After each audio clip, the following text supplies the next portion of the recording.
Olá, meu nome é Débora Átila, sou jornalista do portal Health Connections. Estou ao lado hoje do músico César Bellieni para apresentar nosso programa Health and Arts. Olá, César, tudo bem? Olá, todos e todas, grande privilégio, sejam muito bem-vindos a esse primeiro programa do Health and Arts, traduzindo arte e saúde. A gente vai abordar temas muito legais. Fique à vontade, chega aí, entra na sala. Bom, o nosso programa que estreia hoje une questões ligadas à saúde e à ciência com as artes, mostrando como as duas frentes caminhando juntas podem proporcionar avanços inimagináveis para a saúde. Como a arte pode ser aliada da saúde mental das pessoas? De que forma a expressão artística pode ajudar a ciência? Um paciente com distúrbio neurológico pode ter seu tratamento otimizado através da arte? Para responder essas e outras perguntas, teremos 6 episódios desse programa, com a periodicidade mensal, e vão falar sobre diversos aspectos que ligam a saúde com as artes, como cinema, literatura, pintura, música, teatro, entre outras vertentes. E hoje a gente vai falar sobre Alzheimer e cinema. Essa síndrome demencial que mais de 1 milhão de brasileiros anualmente são acometidos por esse problema, né, no cérebro, e os desafios que a gente tem que perpassar para o diagnóstico continua sendo um grande dilema, assim, é subjetivo, e a gente está aqui para poder tirar as suas dúvidas e trazer luz para essa questão que é tão pertinente, tão importante para a caminhada da medicina brasileira. Bom, e para falar sobre esse tema, né, sobre o Alzheimer, que é retratado de forma muito bonita no filme Antes que eu me esqueça, a gente convidou o neurologista Daniel Paes Santos, o diretor do filme brasileiro Thiago Araquilã e a atriz Letícia Snardi, que participa também do filme. Bom, antes que eu me esqueça, já é bom, é uma deixa, né? Antes que eu me esqueça, muito boa tarde para vocês. Antes que eu me esqueça, eu quero dizer que eu sou fã de todos vocês. A gente vai falar do filme que é muito legal, um filme que eu assisti, tive o privilégio de assistir.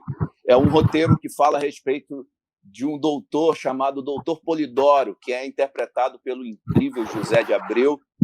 Ele é um juiz aposentado e não tem uma relação assim lá muito legal com os filhos, e decide comprar uma casa de striptease. A filha Bia, interpretada pela nossa querida presente hoje, Letícia Snardi, ela entra na justiça para interditar o pai. E aí isso vira uma história interessante de relação com o seu irmão Paulo.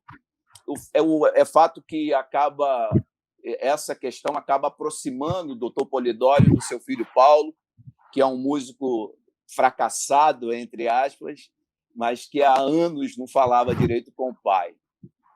Essa é a temática do filme. Se você não assistiu ainda, um filme super sensível, maravilhoso de você poder acessar, entre lá nos streams e assista, antes que eu me esqueça.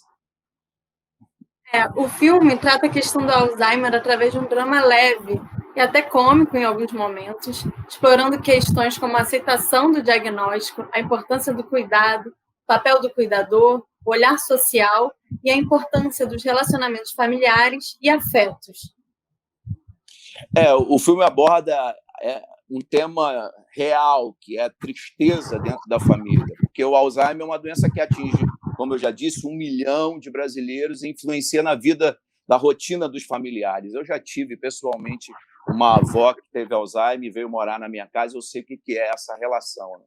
E aí eu queria perguntar para você, Thiago, qual foi a sua maior dificuldade em trazer um ar cômico em algumas cenas de uma realidade contraditória, sensível, real, triste, muitas das vezes? Diz para a gente. Bom, boa tarde para todos. Bom, acho que o desafio é eu trabalhei esse roteiro com a Luísa Parnes, durante 3 anos, né, e o nosso maior desafio era trazer o lado cômico não do Alzheimer em si, né? Tudo que está em volta é a graça da coisa, mas a gente sempre tratou o Alzheimer com respeito e a própria família também trata o Alzheimer com respeito. O filme não tem piada de que ele esquece as coisas, ou assim, né? Essa parte é sempre dramática. E a gente foi construindo os arcos dessa história, os arcos dramáticos, através de uma pesquisa que eu fui fazendo ao longo de anos. Estou olhando a Letícia aqui com o armário da avó dela no fundo lá, e estou pensando, né, por exemplo, a personagem que a Letícia deu vida, né, que é a Bia, ela surgiu numa pesquisa onde a gente identificou que toda família tem aquela pessoa aonde todo mundo sabe que é quem vai cuidar dos pais, mas ninguém diz nada. Existe um pacto silencioso, assim, né, quase que em toda família. E no caso da família do Polidoro, era a filha, e o arco do filme é justamente essa virada do filho assumindo a responsabilidade pelo pai. Muito legal, muito legal. A gente também estava pensando aqui a respeito da ideia da terceira idade, da identificação da doença e o ato que, assim, como um ato como aquele de comprar uma casa de striptease, você acredita que foi um ato de rebeldia da personagem, da personagem ali do José de Abreu? Olha, eu sempre assim, né? A gente, quando vai fazer um filme, a gente sempre faz o máximo para pesquisar. E eu fui em várias praças no Rio de Janeiro conversar com vários senhores que jogando dama, jogando ali naquela vida meio de aposentado, e eu fui fazendo várias perguntas, principalmente em relação à sexualidade. E uma pergunta que a resposta sempre foi positiva é: se você fosse convidado para ir numa boate de striptease, você iria? E eles sempre diziam que sim, né? Seja essa pessoa de 65 até 90 anos. Porque ali tem uma coisa realmente, né? A sexualidade, né, é muito relacionada com estar vivo, com estar ainda presente e se relacionando com o mundo.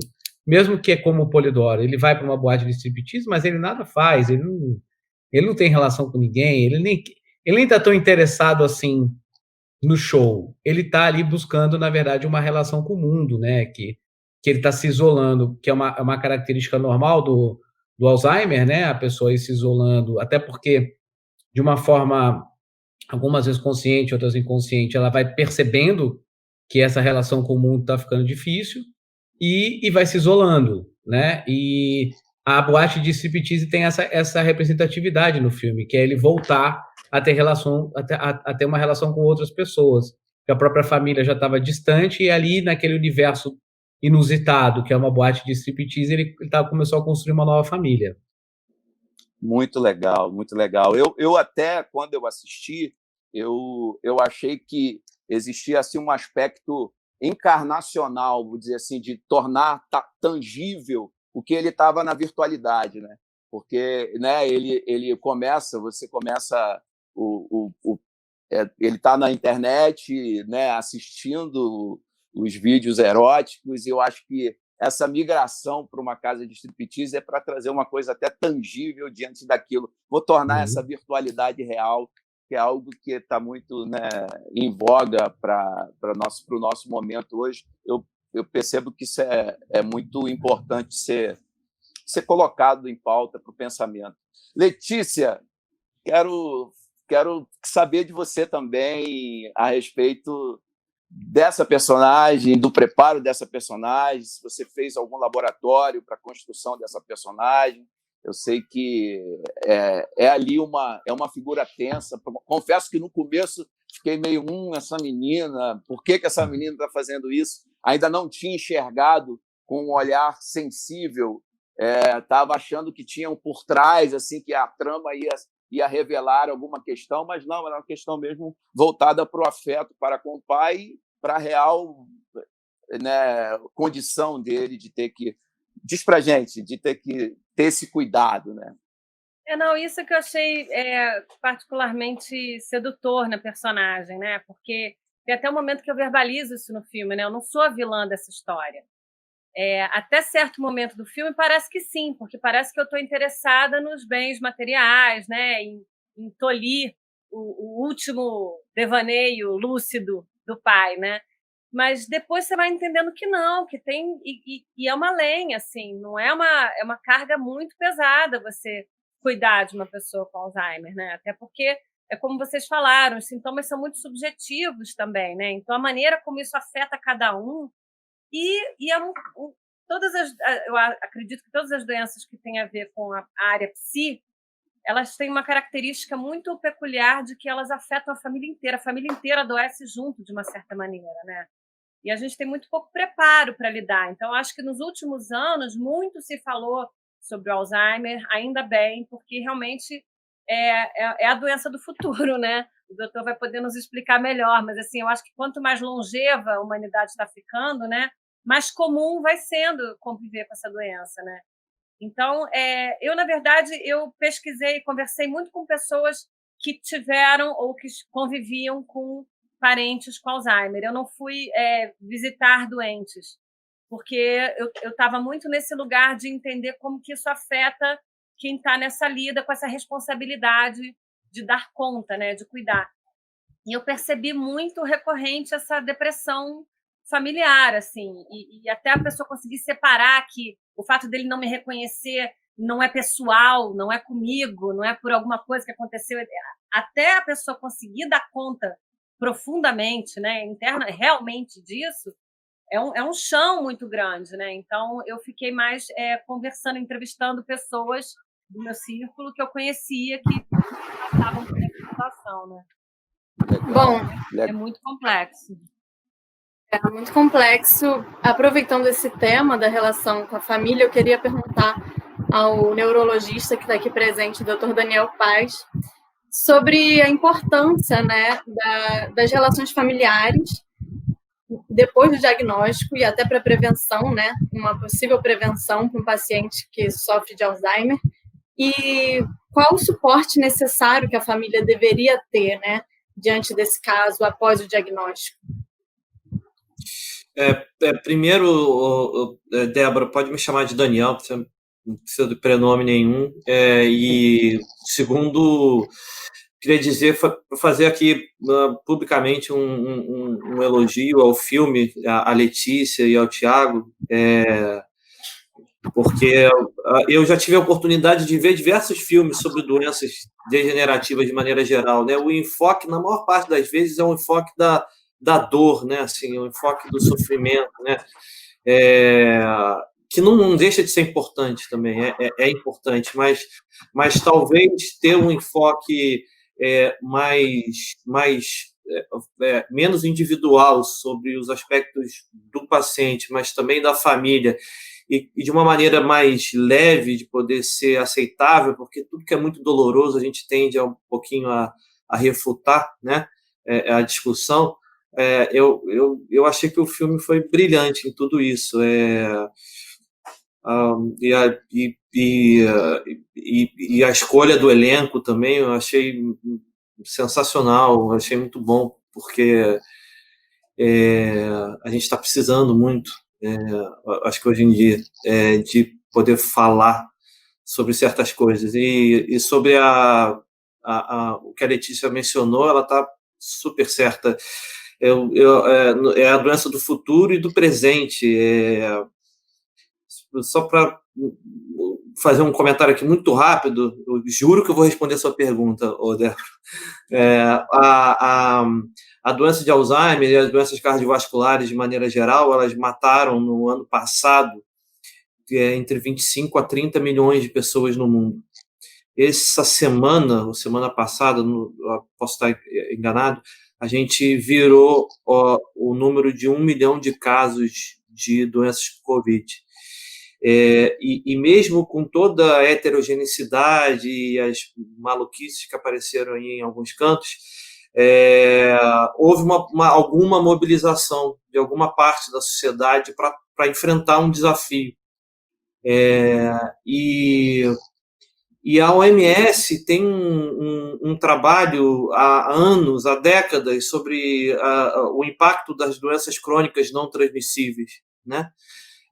como que elas impactam na natureza da comunidade que tem uma restrição socioeconômica muito importante, e como que isso, você imagina, o personagem do Zé de Abreu, ele morava em Copacabana, se eu não me engano, né? Ele tinha uma estrutura familiar, e tinha a Letícia, que cuidava dele, que estava preocupada com ele, que estava querendo se informar quais eram as atitudes que ela tinha que tomar para defender o pai, porque ela não sabia se aquilo que o pai estava fazendo era por livre e espontânea vontade ou era uma maluquice qualquer da cabeça dele, né? Agora, imagina quem não tem, imagina quem mora no alto de uma comunidade, imagina quem tem o acesso à saúde tão restrito, a uma emergência pública. Como é que vai resolver esses problemas, né? Então, respondendo a sua pergunta, Débora, sim, ter uma estrutura familiar para enfrentar um desafio como esse é muito importante, mas diversas famílias não têm, e aí cabe à sociedade responder como que ela vai se mobilizar para enfrentar esses desafios. E eu espero que esses tempos difíceis que a gente está vivendo possa fazer a gente refletir de que a gente não vive numa sociedade de maneira isolada, né? Declaro aberta a audiência de interdição e curatela, requerente Beatriz Afonso de Carvalho. Interditado Polidoro Pereira de Carvalho. Agora, com uma pergunta para a Letícia, antes de passar para o César, que eu achei interessante que o Thiago falou sobre que sempre alguém assume a responsabilidade, né? E o filme acabou dando uma reviravolta e quem assumiu foi o filho. E a gente viu que a Letícia, no início do filme, a Bia, né, personagem, era interpretada como uma vilã, ela está viajando, deixa meu pai viver a vida. E no final o próprio pai fala, não, a minha filha tem razão, eu preciso, ele vai contando de toda a vida dele, que os filhos se afastaram, nem sabiam tanto do nível que ele precisava daquilo que ela interviu. Então, Letícia, eu queria saber sua opinião sobre isso, se você acha que é um pouco do próprio machismo da sociedade, da carga mental, assumir a responsabilidade de ser sempre a mulher, mesmo você tendo muito mais atribuições, né, no filme, mas você colocou em cima de você e a curadoria foi para você até que o filho interviu e falou, não, eu assumo. Queria que você falasse um pouco sobre essa questão. A gente tem já essa característica, né, desse patriarcado em que vivemos, de ser sempre a mulher a cuidadora, né? Agora, no filme, eu acho que junta ali uma situação que é a fome com a vontade de comer, que havia um conflito de temperamento muito forte entre esse pai e esse filho, né? O filho que segue o sonho de ser músico, né? E o pai naquele emprego mais careta, né? Enfim. Então, havia ali também uma outra incompatibilidade de gênio também entre esse pai e esse filho. E eu acho que o roteiro, já falei isso muitas vezes, é brilhante, porque ele vai construindo de uma maneira muito sutil e a gente acha que vai ser um filme sobre o Alzheimer do Polidoro, né? Assim, sobre a doença e tal. Mas, na verdade, é um filme sobre sobre redenção, sobre perdão, sobre reaproximação, sobre afeto. E a gente precisa tanto disso, né? E essas horas em que a gente tem uma pessoa da família doente, ainda mais uma doença irreversível, é sempre um momento muito, muito delicado, né? Então, eu acho também que é brilhante a maneira como ele conseguiu conduzir uma trama sem o peso dramático, mas sem negar o peso dramático, e trazer para uma dimensão de cotidiano. Porque se o cotidiano também tem esse peso tão trágico, ninguém aguenta, as pessoas sucumbem e morrem, implodem, sei lá. Então, assim, existe uma dimensão de qualquer tragédia que é cotidiana. E ele conseguiu, eu acho, pescar isso, assim. Eu acho muito, muito raro, né? A gente não vê, como o próprio Daniel falou, né? A gente não vê... E não é que fez gracinha e tratou a comedinha do... Não é isso. É pela delicadeza, pela sensibilidade, pela sutileza. É muito particular, né? Deixa eu só me dar uma coisa rapidinho, né? O que é interessante também é que, como isso também, esse sentimento é universal, O filme viajou demais, né? O filme foi para 37 festivais internacionais, ganhou 17 prêmios, continua viajando. Mês que vem já tem outro festival lá em Praga que quer exibir o filme. O filme não para, porque assim é o que as pessoas vivem, né? Então, e não é só no Brasil, né? No mundo, que é uma doença que está em todo lugar. Eu acho interessante. Eu fiquei pensando aqui. Eu participei de um projeto que os estudiosos, e essa pergunta vai para o Daniel e também para vocês três, no sentido dessa inserção da arte dentro de contextos de tratamento, né? Eu participei de uma dinâmica, foi muito legal, que era... Alguns estudiosos disseram que as últimas memórias que o Alzheimer ataca são as memórias musicais. Então, o que eles faziam? Eles chamavam compositores, eu participei, tive o privilégio de participar fazendo uma canção, o nome Valdez, o senhor Valdez, e o Simoninha e o Jairzinho participou de outra, vários compositores. Então, era o seguinte, eles chamavam o compositor, fazia contato com a família e a família brifava memórias, momentos, fotos, lugares, viagens, e a gente pegava tudo aquilo e transformava em canção. E aí, depois, eles apresentavam a canção para a pessoa. E era impressionante a reação. Alguns choravam, ficavam, porque aquilo vinha de forma melódica e tal. Foi muito, muito incrível poder participar disso. E aqui, né, você vê, né, a sétima arte sendo utilizada de forma tão sensível, tão legal. E eu queria, assim, primeiro, numa perspectiva acadêmica, científica, saber do Daniel se existe, se ele já, dentro da dinâmica dele, de consultório, se ele já percebeu isso em outras instâncias. Eu sempre lembro do Nietzsche, que dizia que a melhor maneira de lidar com a finitude é através da arte, e o Alzheimer é uma finitude inevitável, né? É uma doença degenerativa que vai culminar no fim, e a arte ser um elemento condutor de uma realidade transcendente para que possa ajudar. Então, para o Daniel, nesse sentido do consultório, e para Tiago e Letícia, também todo esse aspecto sensível do filme. Eu, particularmente, fiquei emocionado. Tem uma hora que a personagem, o Dr. Polidori, ele está deitado na cama e vem a Guta Stresser, que é uma prostituta e tal, e ele a chama para a cama e ela já pensa que é algo mais do que aquilo, mas era somente afeto. Ele encosta a cabeça dela no peito, e aquilo ali, artisticamente, para mim, sabe, fala tanto. Então, passando pelo Daniel, chegando a vocês, eu queria saber desse aspecto, como vocês entendem, como vocês enxergam essa questão. César, é uma pergunta boa, é complexa, mas eu vou tentar.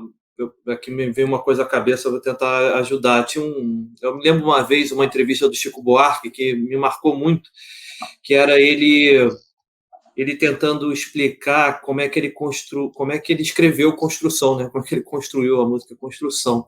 E ele lembra que ele, na época de construir a letra, ele só lembrava de daquelas obras da Lygia Clark, que iam segmentando assim, diversos blocos artísticos diferentes, assim como se fosse um quebra-cabeça.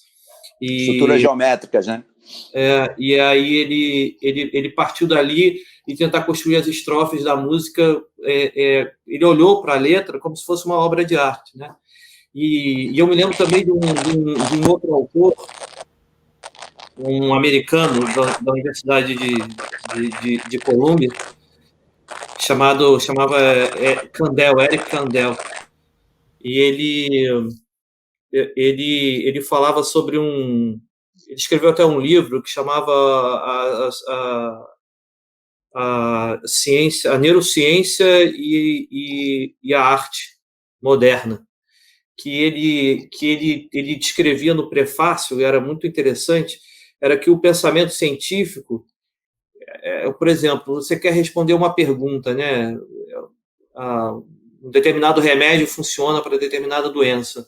Você não tem outro jeito de responder essa pergunta a não ser testando se aquele remédio funciona para aquela doença. Então, você vai controlando todos os aspectos, né, assim, daquele paciente e vai chegando naquela pergunta: esse remédio funciona para esta doença daqui?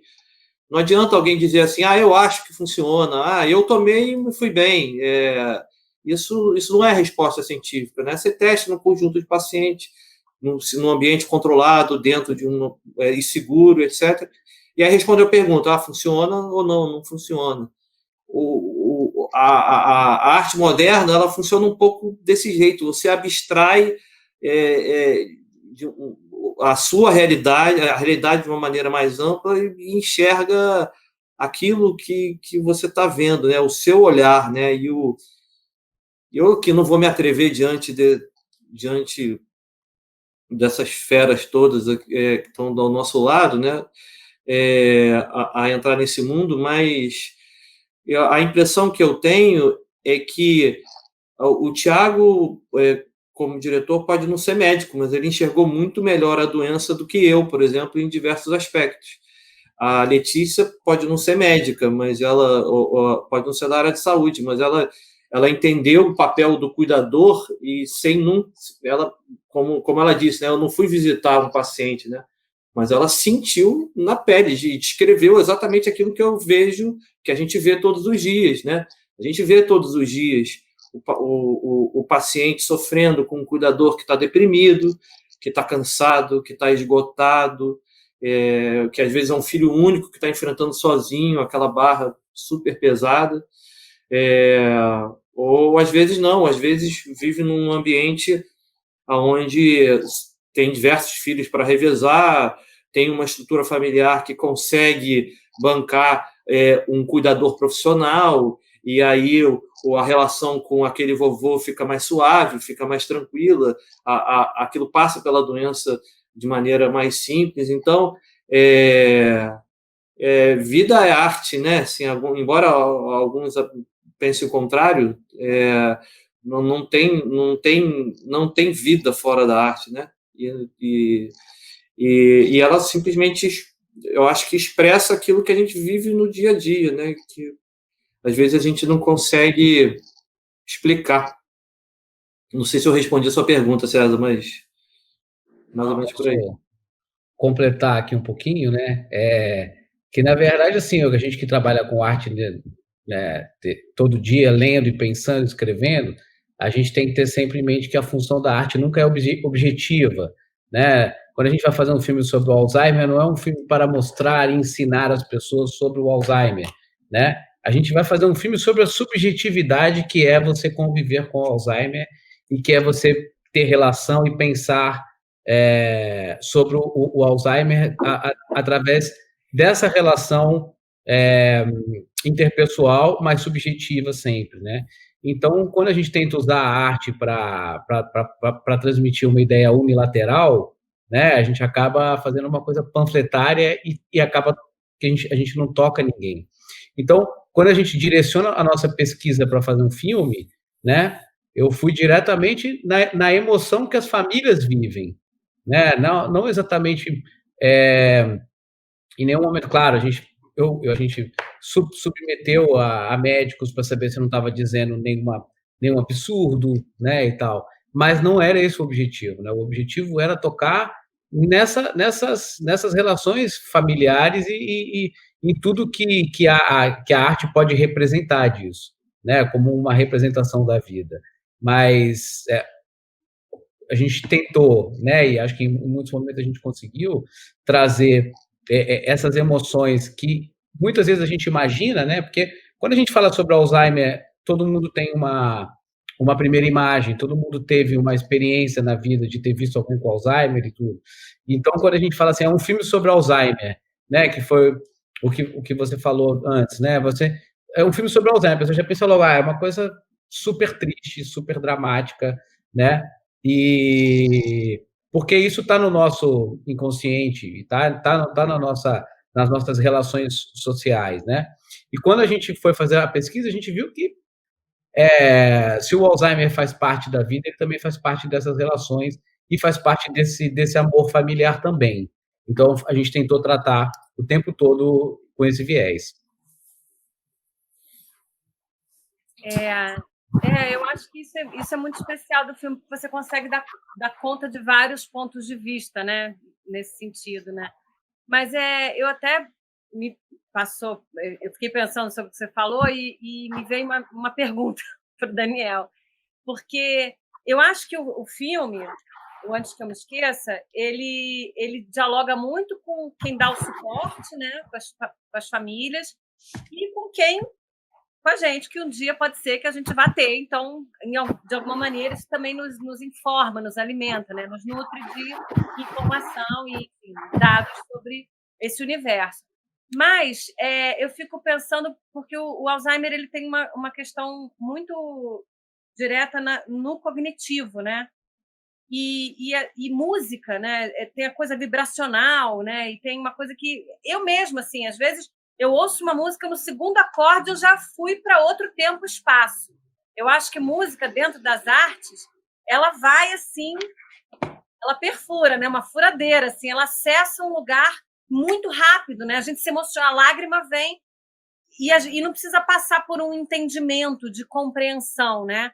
As artes plásticas também, inclusive, eu andei lendo, até fui retomar o assunto, né, para aqui para a live, e me veio muita coisa na internet sobre a pintura, como a visita em museu ajuda no tratamento, né? A música era uma coisa que eu já sabia, mas o cinema ou a literatura, que são obras que passam por uma parte que demanda uma habilidade cognitiva, né, de compreensão maior, elas também chegam? Existem estudos sobre isso? Você sabe? Tem. Letícia, isso é genial da sua parte, essa abstração que você direcionou, né? Porque é exatamente isso, é isso que acontece. Na verdade, tudo é habilidade cognitiva, né? Assim, quando a gente menciona a leitura, a literatura, né, e a leitura, a linguagem, ela é uma habilidade cognitiva tão complexa quanto a música, só que são áreas distintas do cérebro. E na maior parte da população, na grande parte da população, ela é destra, né? Escreve com a mão direita e tem a dominância do lado esquerdo, que é a nossa área onde está concentrada a nossa área da linguagem, né? Esquecer é bom. Esquecer, só uma coisa que eu queria dizer para vocês, esquecer é uma faculdade da natureza que nos preservou ao longo da nossa trajetória aqui nesse universo. Porque se a gente não esquecesse, a gente não era capaz de perdoar. Você já imaginou se você tivesse tido aquela briga com aquela amiga predileta anos atrás e você não fosse capaz de esquecer nenhuma dor que ela lhe causou? Você, toda vez que a reencontrasse, ia lembrar daquela dor, você jamais ia conseguir perdoar, aquela dor não seria digerida. Então, esquecer é bom. E existe um certo aspecto em relação às doenças degenerativas, que é essa nossa predileção de querer essa coisa um pouco terapêutica, né? Assim, vamos resolver sempre, né? E quando às vezes a gente precisa conviver de alguma forma com aquilo, né? Tentar diminuir os sofrimentos, mas conviver um pouco com aquilo. E a musicoterapia, na verdade, a música funciona como terapia, tanto que existe a musicoterapia. A arte funciona como terapia. A arte é uma intervenção no ser humano. A arte é mais do que... A arte é pão, é necessidade, ela é oxigênio. E tanto é que ela está numa área diferente do cérebro, ela está do outro lado. Ela está, enquanto a linguagem, de uma certa forma, está aqui concentrada no nosso hemisfério esquerdo, a música e os nossos conceitos musicais estão concentrados no outro hemisfério. Então, a gente acessa outras... quando a Letícia diz que penetra, porque realmente penetra. Você vê pessoas que são incapazes de dizer, pacientes que são incapazes de dizer que dia é hoje, são incapazes de decorar aquelas 3 palavrinhas que a gente faz todo dia que se encontra no consultório, mas tocam a Quinta Sinfonia de Chopin, tocam a música do Chico Buarque, relembra. Eu tinha um paciente, colega, que está vivo hoje em dia, e ele tem um déficit cognitivo avançadíssimo e é capaz de dar um show inteirinho. E sem esquecer nenhuma letra.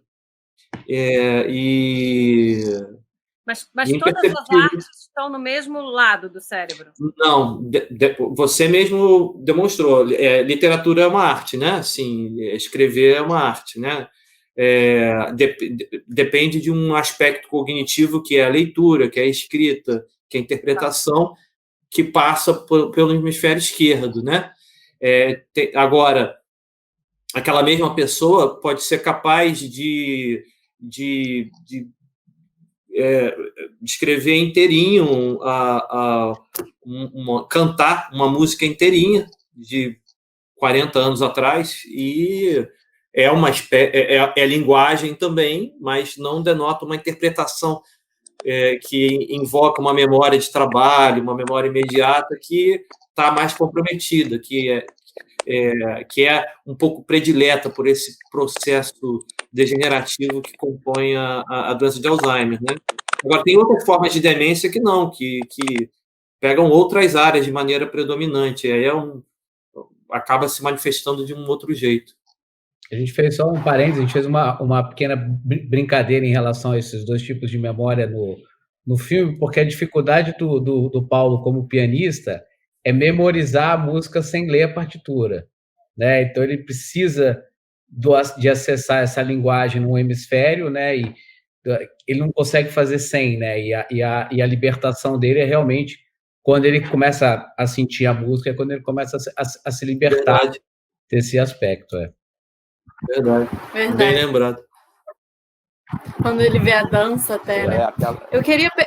o César comentou até de uma cena que eu também achei muito bonita, que ele chama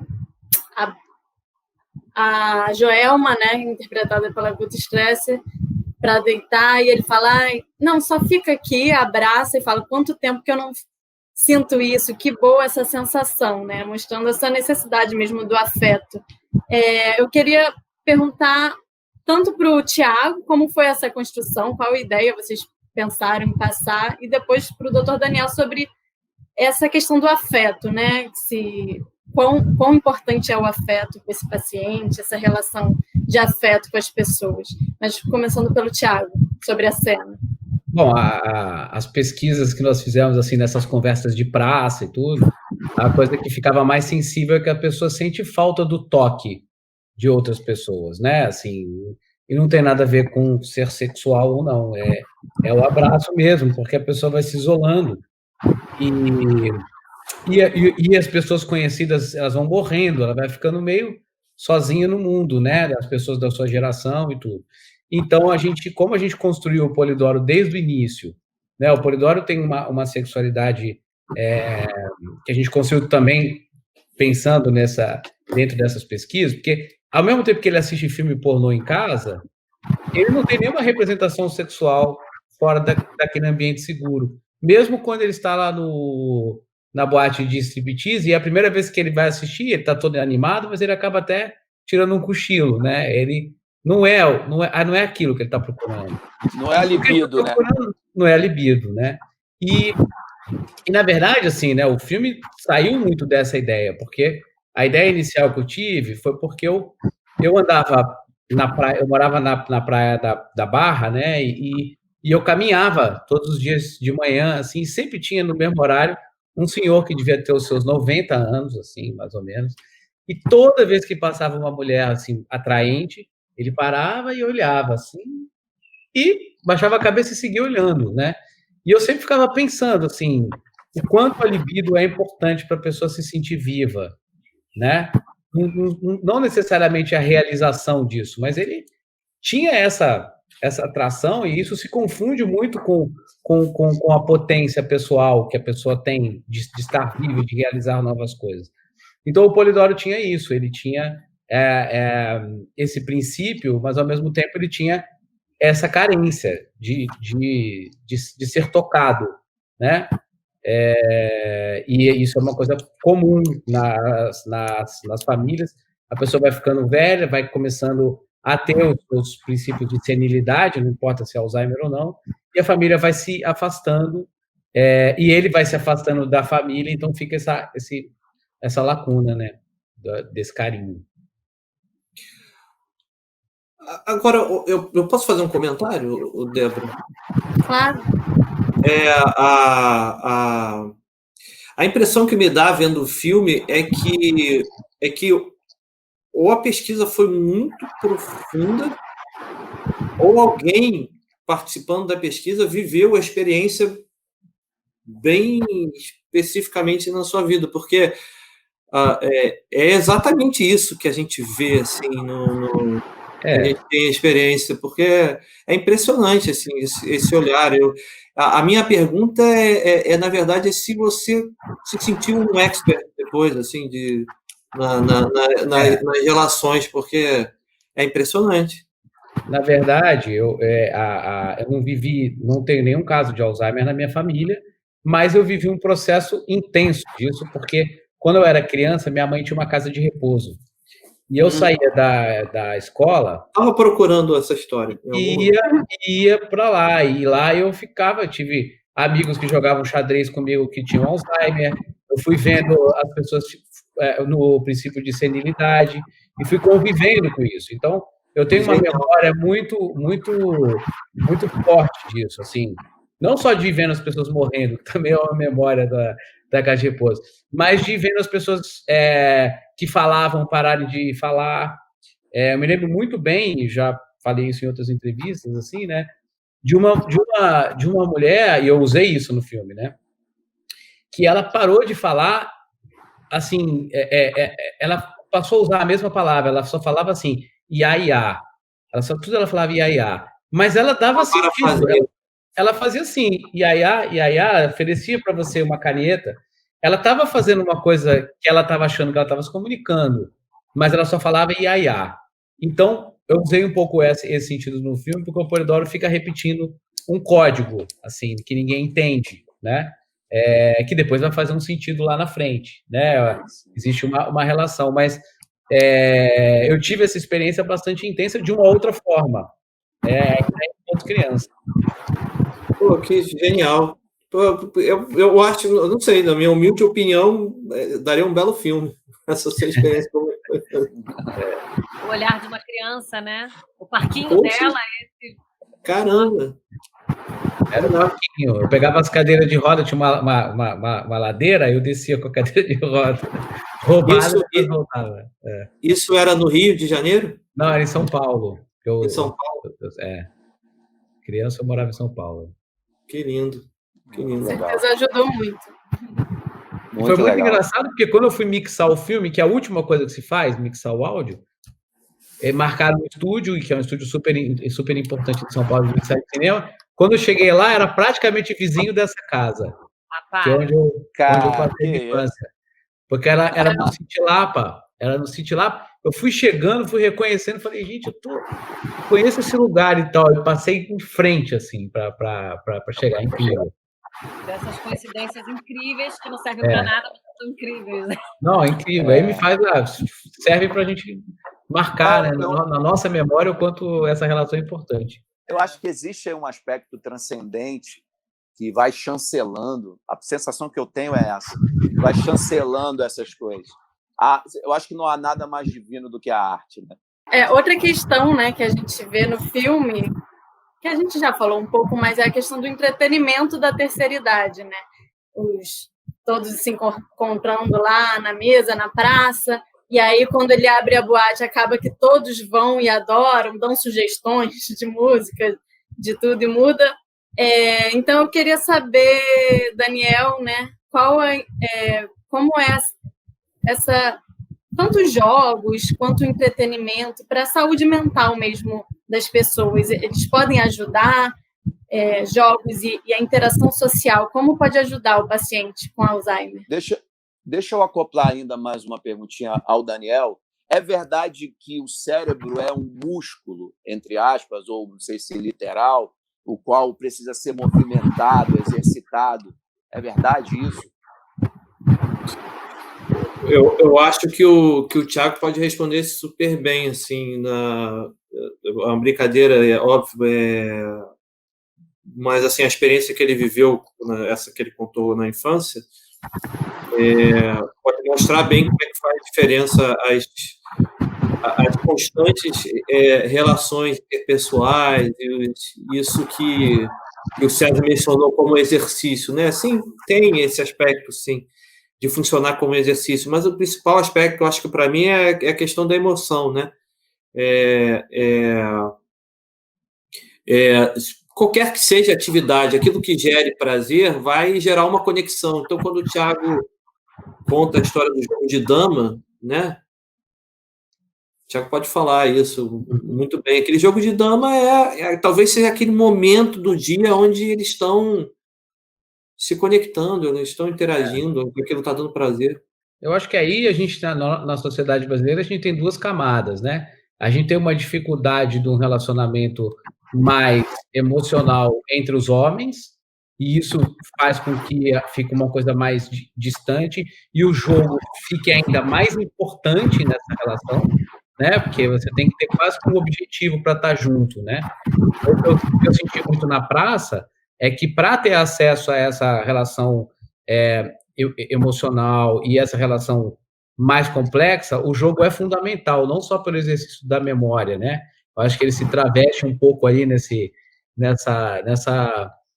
coisa, mas, na verdade, o que a pessoa está em busca ali é da amizade, né? E de criar novos laços, porque, na verdade, isso que é.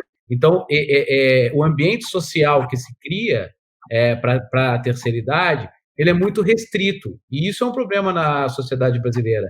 Eu estou aqui na França agora, estou passando um período aqui, e aqui, como a população é mais velha, existem muitos ambientes sociais para a terceira idade, coisa que o Brasil tem muito menos. Então, por exemplo, você chega na Sorbonne para fazer um curso, você entra na sala de aula, você vê um monte de aluno ouvinte, assim, de terceira idade que está lá, e que assim, está num ambiente social que ele escolhe, que tem a ver com aquilo que ele ama, né? E eu acho que o Brasil, nesse aspecto, ele é muito cruel com a terceira idade. Então, o filme tem essa relação marcada onde, não? O pessoal da praça não aceita muito o Polidoro, porque o Polidoro foi juiz, né? Então, eles estão ali num universo separados. Então, assim, para juntar esses dois universos da terceira idade, a ideia era fazer essa aproximação através da boate de striptease, que não é um ambiente normal para nenhum deles, é levar os dois universos para um novo universo. Eu acho que o crescimento da população vai começar a gerar novas possibilidades, e eu espero que o Brasil comece a abrir mais essas possibilidades para a terceira idade, que a pessoa não precise ficar só na praça jogando baralho. Sim. Eu até queria pegar um gancho do que você falou. Bom, ele era juiz, e o doutor Daniel falou, que bom que o Polidoro tinha filho, suporte da filha. E eu queria perguntar para o Daniel, né, sobre essa questão financeira, né, da estrutura financeira da família. Como você vê isso impactado no desenvolvimento, na recuperação, né, no tratamento do paciente? Como você acha impactante? Você acha que o Polidoro, por ter uma situação financeira estável, né, tem mais condições? Como que você vê isso na clínica, né, a questão financeira? Eu diria social, né? Acho que é uma questão socioeconômica. Isso é muito cruel. É a palavra que eu consigo usar. Porque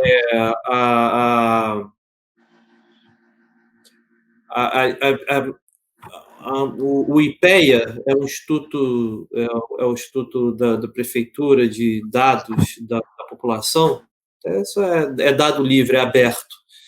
Se olhar a expectativa de vida de quem nasce em Copacabana e compara a expectativa de vida de quem nasce no Complexo da Maré, são países completamente distintos, assim. Não que a Complexo da Maré não tenha melhorado muito, melhorou. Se olhar a curva assim ao longo das décadas, melhorou, mas ainda é muito, muito desigual. E isso impacta isso na nossa vida. Imagina se agora todos nós estivéssemos diante de uma decisão de levar um parente querido gravemente enfermo para casa, comprar cadeira de rodas, comprar cama hospitalar, ter um plano de saúde, ter o fisioterapeuta, a fono, a terapia ocupacional. É difícil para todos nós, né? É difícil para todos nós. Imagina para alguém que nasce na periferia. Acaba gerando um abandono aí. Você vê esses dados no próprio Covid, né? Você tem bairros do Leblon, onde a mortalidade o último dado que eu vi era de 8%, e quanto que na favela 38% de morte, né? Então, assim, a possibilidade de você ter um cuidado mais estruturado é impressionante, né? É por isso que eu acho que não há resposta fora de uma reação comunitária, de uma mobilização da sociedade. Não tem outra resposta. Se qualquer pergunta nesse sentido leva para essa percepção, né? Que tipo de sociedade que a gente quer construir, né? A gente tem marcos muito importantes na trajetória da saúde de maneira geral na nossa república, né? Na França também, né? A França também tem um sistema público de saúde muito bem estruturado, que vive também problemas de financiamento grave, igual nós vivemos. Mas não dá para pensar isso sem responder essa pergunta: que tipo de sociedade que a gente quer construir? Bom, a gente está se encaminhando agora para quase 1 hora de programa. Eu queria pedir para, antes das considerações, quer dizer, nas considerações finais mesmo, Letícia, para falar assim, um pouco do seu aprendizado com o filme, se teve alguma cena que mexeu mais com você. Depois o Thiago pode seguir, aí cada um segue falando também.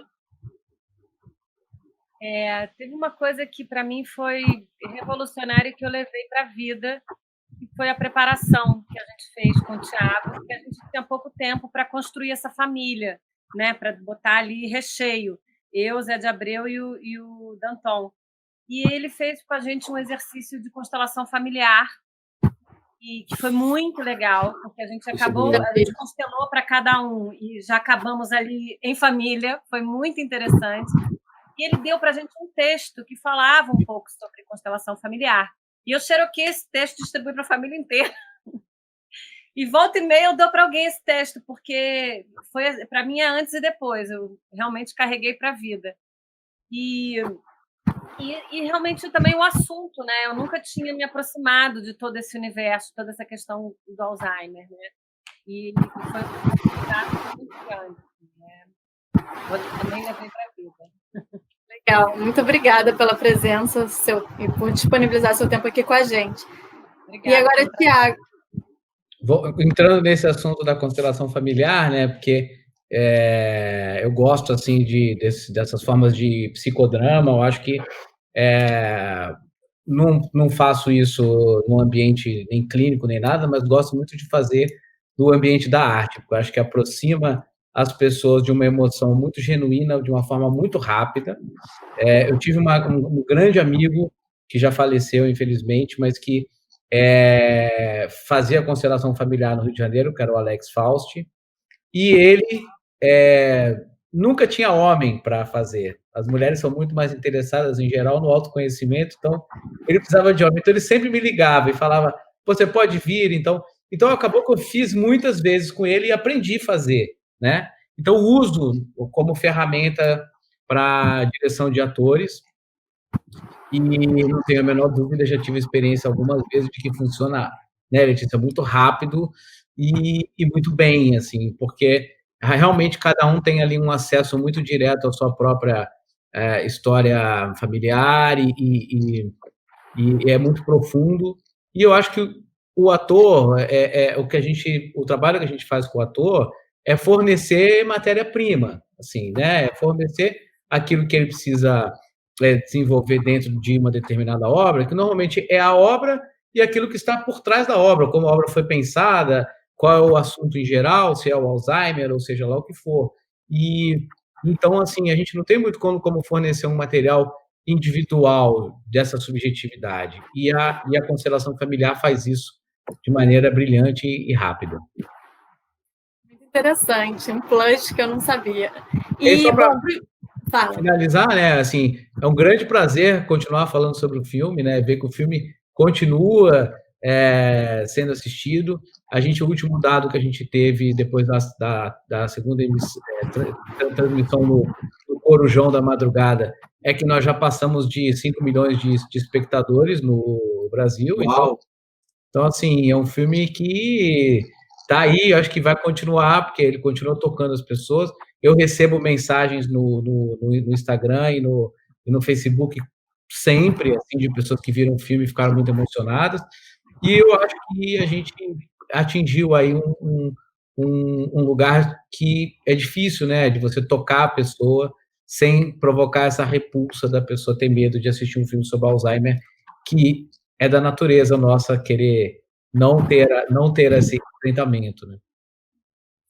E agora, para os dois, antes de passar para as considerações do Daniel, qual cena assim, mais marcou vocês? Primeiro o Thiago e depois a Letícia. Bom, para mim é difícil porque eu imaginei, né? Eu fui trabalhando com a Luísa Parnes, que é a roteirista. A gente foi trabalhando durante 3 anos, criando todas essas cenas. Eu fui trazendo coisas dessa minha memória de infância, fui trazendo coisas dessa pesquisa.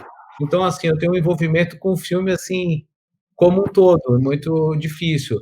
Mas é claro, a cena que é a cena do cartaz, né? Que é a cena dos dois boiando, que é ali onde tem o encontro, é uma cena que foi escrita já. O roteiro já dizia assim, cartaz do filme. Assim, a gente sabia que ali era a síntese do que o filme se tratava. E dali para frente o filme ainda tem um desenvolvimento muito grande, mas quando você fala com a pessoa tem uma sensação de que o filme terminou, né? Mas é porque, na verdade, a gente chegou numa síntese muito grande. Sim, é muito bonita mesmo. Letícia? Assistindo o filme, a que mais me comove é a sequência quando eles voltam desse banho de mar e o Polidoro deita na cama, o quarto está numa penumbra, e ali ele entende que ele precisa ser cuidado e que não vai dar. Ali, isso para mim, ali eu entrei num buraco, assim. Mas fazendo, para mim, foi muito forte toda a sequência do tribunal, porque ali a gente tem muitas viradas de emoção e de enfrentamento consigo mesmo, e a gente trabalhou sempre numa contenção, né? Então foi desafiador tecnicamente e foi muito forte para fazer. Sim, foi bem interessante mesmo. Bom, muito obrigada pelo tempo de vocês, por estarem aqui com a gente, somando. E agora, Daniel, queria que você falasse um pouquinho sobre o filme, sobre o programa e desse as suas considerações finais. Não, primeiro agradecer, acho que estar aqui com o Thiago e com a Letícia foi um prazer muito grande. Como eu falei lá no início, eu quando assisti o filme, assisti mais de uma vez, e eu sabia que tinha alguma sensibilidade ali por trás, que eu tinha alguma coisa ali atrás para ter tanta sensibilidade, tanto impacto com... Porque existem diversos filmes que tratam o tema, né? E essa leveza, essa coisa de estar num ambiente tão próximo de todos nós, É realmente impressionante. Obrigado aqui pelo convite, pela oportunidade e parabéns. Espero que, na verdade, perpassa por todas as famílias essa sensação de viver numa situação como essa. Então, eu acho que 5 milhões é pouco ainda, vai vir muito mais. Que bom. Bom, muito obrigada a todos vocês. Para o pessoal que está nos assistindo, pode seguir a Health Connections pelo YouTube, ativar o sininho lá para ficar por dentro das atualizações desse, como eu falei no início, esse programa vai ser mensal, vão ser 6 episódios que vão passar por diversas formas de arte. E é isso, muito obrigada, até a próxima. Tchau, tchau. Obrigada. O melhor lugar no mundo é aqui. E agora, o melhor lugar no mundo é aqui. E agora,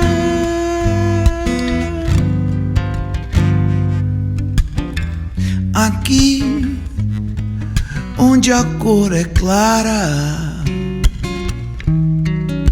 Agora que é tudo escuro, viver em Guadalajara, dentro de um figo maduro.